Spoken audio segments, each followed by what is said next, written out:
રજૂઆત પ્રજાલક્ષી હોય, બબે મહિને સભા, 2 મહિનાથી આપ તમામ લોક સાક્ષી છો, ચોથી જાગીર છો આપ કે મુલતવી રહે છે.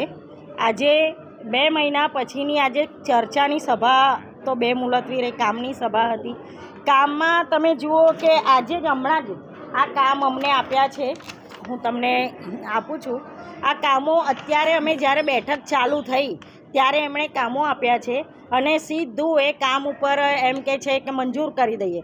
તો કોઈ પણ કામ હોય, આપણે પરીક્ષા આપવા જઈએ તો પરીક્ષા વાંચ્યા વગર આપીએ છીએ.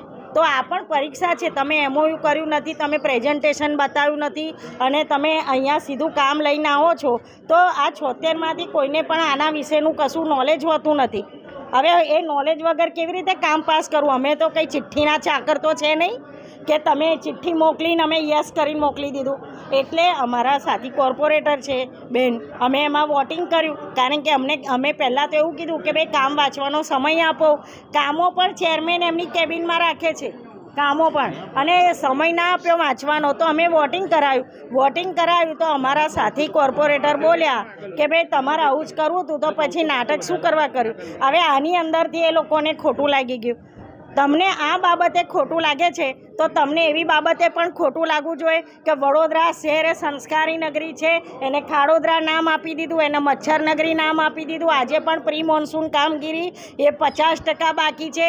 આજે પણ વિશ્વામિત્રીની બહુ વધારે પૂરજોશથી એમણે જે કામ કર્યું એ 60% કામ થયું છે, 40% કામ બાકી છે. હું આપની સાક્ષીમાં કહું છું, કાલે જો 2-4 ઇંચ વરસાદ પડે ને તો ગયા વર્ષે જે હાલત થઈ હતી ને એ જ હાલત થાય. તો તમે એ સત્તા પક્ષના લોકો ચર્ચાથી દૂર ભાગવા માટે આ એમણે એક હથિયાર લીધું કે ભાઈ નાટક શબ્દની વાતમાં એમણે સભામાં ચર્ચા નહીં કરવા દીધી. બરાબર છે, તો ચર્ચા નહીં કરવા દેવામાં તમે પ્રજાના પ્રશ્નોથી દૂર ભાગો છો એવું સાબિત થાય છે. અને અમે તો કીધું છે કે ભાઈ તમે અમને ચર્ચા નહીં કરવા દો તો અમે તો રોડ પર સભાઓ કરીશું, કારણ કે પ્રજાના પ્રશ્નોને વાચા આપવા અમને રોડ પર ચર્ચા કરવામાં પણ કોઈ રોકી નહીં શકે.